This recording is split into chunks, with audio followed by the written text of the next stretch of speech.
আসসালামু আলাইকুম গাইস, আমি তাজরি। আমি চলে এলাম আপনাদের মাঝে আমার আরেকটি নতুন ব্লগ নিয়ে। কেমন আছেন আমার লাভলি ভিউয়ার্সরা? আশা করি ভালো আছেন। আমি জানাবো, আমি আজকে সকালে ব্রেকফাস্ট সেরে নিচ্ছি আপনাদেরকে সাথে নিয়ে। চলুন আমরা এখন ব্রেকফাস্ট সেরে নিই। ভিউয়ার্স, আজকে আমার কণ্ঠস্বর একটু চেঞ্জ, একটু অদ্ভুত লাগছে, তো এটার জন্য আপনাদের কাছে আগেই ক্ষমা চেয়ে নিচ্ছি। কজ ওয়েদার চেঞ্জের কারণে আমার অনেক ঠান্ডা লেগে আছে এবং ওই জন্য আমি আজকে ভয় দিতে চাচ্ছিলামও না। তারপরও কি করব, অনেকদিন ধরে যেহেতু আমি আপলোড করতে পারছিলাম না আমার শারীরিক অসুস্থতার জন্য, তো আজকে আমি আমার দর্শকদের কাছে ক্ষমা চেয়ে আমি আমার ভিডিওটাকে আপলোড করছি এবং আশা রাখছি যে আপনারা আমাকে এভাবে করে অ্যাকসেপ্ট করবেন।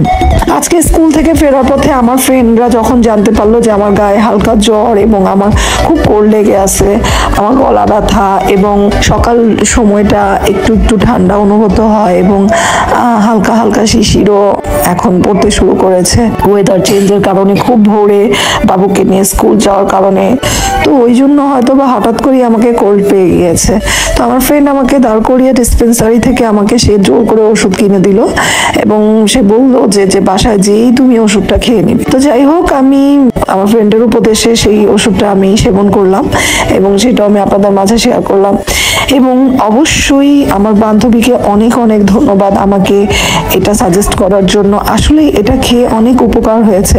একটু তন্দ্রাভাব এসেছিল, যেহেতু ঠান্ডার ওষুধ খেলে একটু এমনিতেই ঘুম চলে আসে। আজকে টায়ার্ডনেস ছিল, অনেক অসুস্থ ছিলাম। দেন ভাবলাম যে হঠাৎ করে যদি আবার শীত পড়ে যায়, ওই জন্য নাস্তা সেরে আমি আজকে আমার কাভার থেকে আমাদের শীতের যে জামা কাপড়গুলো, হট জামা কাপড়গুলো, ওগুলোকে আমি আগেই গুছিয়ে নিচ্ছি। কারণ হঠাৎ করে দেখা যাবে যে একটা শৈত্যপ্রভাবও পড়ে যাবে আমাদের দেশের উপর দিয়ে, তখন দেখা যাবে হুট করে ঠান্ডাটা পড়ে যাবে। ওই জন্য গরম কাপড়গুলোকে অবশ্যই আমাদের উচিত বার করে একটা দিন রোদ দেয়া এবং অবশ্যই সেটাকে একটু রোদ দিয়ে এটার ভেতরে একটু জাম ক্রিয়েট হয়ে যায়, ওই জামগুলো কেটে যাবে। ওল্ড কাপড়গুলো তো সবসময় তো ওয়াশ করা পসিবল না এবং আমি রাখার সময় এগুলোকে ওয়াশ করেই রেখেছিলাম, বাট এখন যেহেতু আমরা এগুলো ওয়্যার করব, ওই জন্য এগুলোকে একটু রোদ দেখানোটা জরুরি আমি মনে করি। আমার সাথে সাথে আপনারা কারা কারা একমত সেটা অবশ্যই আমাকে কমেন্ট বক্সে জানাবেন। এবং আমি আমার বাচ্চাদের কাপড়গুলোকে বার করে, পুরো একটা বছর পর আবার শীত চলে আসে এবং শীত যে গরম আসে, এটা আমাদের ঋতুর একটা সুন্দর একটা আমি বলবো যে আমাদের দেশের এটা একটা সুন্দর একটা দিক, যা কিনা আমরা এনজয় করতে পারি। বৃষ্টির সময় বৃষ্টি, কোল্ডের সময় কোল্ড, গরমের সময় গরম অনুভূত, শীতের সময় ঠান্ডা, এবং এই সমস্ত ঋতুগুলো মিলিয়ে আমাদের লাইফটা আসলে অনেকটা সুন্দর, তাই না? যাক, এখন আমার ছেলে চলে এসেছে এবং আমার ছেলেকে আমি নাস্তা করাচ্ছি। আমার বেবি এই নাস্তাটা একেবারেই লাইক করে না এবং ও এটা নিয়ে অনেক না খাওয়ার জন্য অনেক বিরক্ত করছিল। আমি ওকে অনেক কৌশল করে নাস্তাটাকে খাইয়ে দিলাম। তারপরও আমি কি করব, ওকে আজকে বুঝিয়ে শুনিয়ে, যেহেতু আমার শরীরটা ভালো না, তাই আমি আজকে ওকে বললাম যে এটা দিয়েই আজকে নাস্তা সেরে নাও। এখন ওই দেখেন বসে বসে, আপনারা দেখতেই পাচ্ছেন ওইটা নিয়ে কিরকম খেলা করছে, ও খেতেই চাইছে না। তারপর আমি ওকে ফোর্স করে খাইয়ে দিলাম।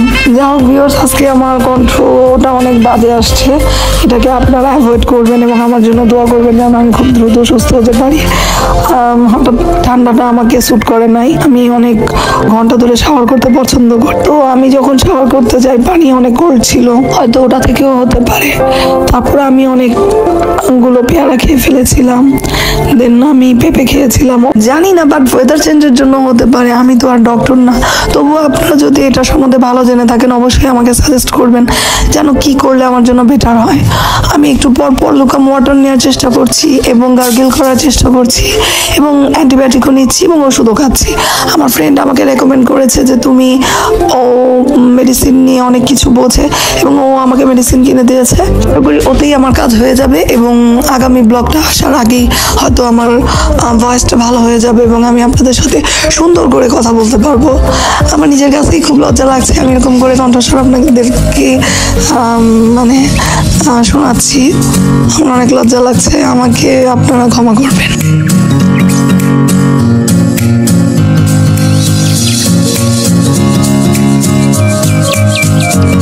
ভিউয়ার্স, এখন আমরা লাঞ্চ করব। আজকের লাঞ্চটা একটু ডিফারেন্ট। আজকে আমরা পোলার চালের আমাদের দেশীয় যে ঢাকার খাবার, সেটা হচ্ছে যে গ্রাম্য এলাকায় হয়তো বা অনেকে এটা পছন্দ করে এবং আমরা ঢাকাবাসীরা এটা খেতে খুব ইয়ারলি আমরা এটা খেতে খুব পছন্দ করি। ইয়ারে একবার আমরা এটা খাবোই। সেটা হচ্ছে যে অনেক রকম শুটকি দিয়ে ভর্তা এবং চাল থেকে যে বাজারে ভাঙা চাল বের হয় সেটা দিয়ে আমরা এটা রান্না করি এবং এটা খেতে খুব সুস্বাদু হয়। তাই আজকে আমরা ওটা দিয়ে লাঞ্চ করছি। অনেক রকম ভর্তা, ডালের ভর্তা, চিংড়ি মাছের ভর্তা এবং আরো নানান ভর্তার সাথে ভাজা মাংস এবং যেই ভোলার চালের ভাঙা চালের, এটাকে আমরা বউ ভাত বলি। তো ওটা আজকে আমি এনজয় করলাম এবং আপনাদের সাথেও শেয়ার করলাম।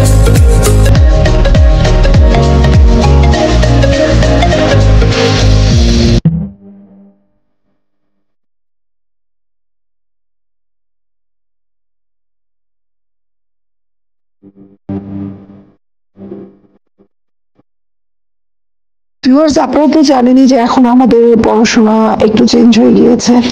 তো ওই জন্য আমার বাচ্চারা আজকে প্রজেক্ট করতে লাগবে। তো আজকে অনেক বেলা পর্যন্ত বসে স্কুল থেকে এসে ওর প্রজেক্ট তৈরি করছে। আমি একটা ভালো সাইড কি জানেন ভিউয়ার্স, আমি আমার মেয়েকে প্রজেক্ট বানানোর জন্য একটুকুও আমি ওকে হেল্প করি না এবং ও নিজে থেকেই এটা তৈরি করে। আমার খুব ভালো লাগে, যেহেতু আমি আদার্স কাজে আমি অনেক বিজি হয়ে পড়ি।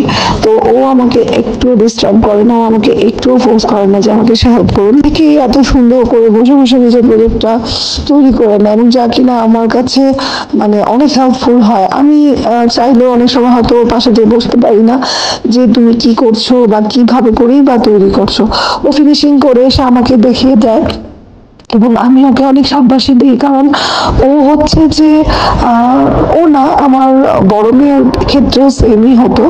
আমার মানে 4টা বেবি হওয়াতে যেটা প্রবলেম সেটা হচ্ছে যে আমি বাচ্চাদের দিকে একটু বেশি কেয়ার করতে পারি আর ওদের দিকে একটু নজরটা একটু আমার কম দেওয়া হয়। কিন্তু আমি সর্বদা চেষ্টা করি যে আমি সবকিছু ফুলফিল করার। বাট এখন যেহেতু আমার মেয়েদের পড়াশোনার নিয়মটা চেঞ্জ হয়ে গিয়েছে, প্রতিদিন ওদের অ্যাসাইনমেন্ট থাকে, প্রতিদিন ওদের হাতের তৈরি আমি কিছু করে নিয়ে যেতে হয়। যেমন বাসায় রান্না বাড়ে আমি একটু হেল্প করে দিই, যেন রান্নার সময়টাই আমি ওকে একটু হেল্প করতে পারি। বাকিটা হচ্ছে যে যেটা মানে আপনার কাটিং পেপার ককশিট দিয়ে করতে হয় সেটাও নিজেই করে নিয়ে যায়। কালার পেপার দিয়ে সে কালার পেপার কালেক্ট করে নিয়ে আসে এবং বাসায় বসে সে নিজে নিজে তার অ্যাসাইনমেন্ট তৈরি করে নেয়। দেখুন ভিউয়ার্স, আজকে বসে বসে নিজেই অ্যাসাইনমেন্ট তৈরি করছে। তো যাই হোক, আমার কাজকর্ম শেষ করে এখন রাত্র আমি ঘুমোতে যাব। আপনাদের কাছ থেকে আমি অনুমতি চাচ্ছি এবং ভিডিও ভালো লেগে থাকলে অবশ্যই আমাকে লাইক দিতে ভুলবেন না। আপনাদের সকলের সুইট মূল্যবান কমেন্টস দিতে অবশ্যই ভুলবেন না। অবশ্যই আমার পাশে থেকে আমাকে এভাবে করে আমাকে এগিয়ে নিয়ে যেতে সাহায্য করবেন। ততক্ষণ পর্যন্ত আমার সব লাভলি ভিউয়ার্সরা ভালো থাকবেন, সুস্থ থাকবেন এই কামনা করি। So love you viewers, till then take care, bye by.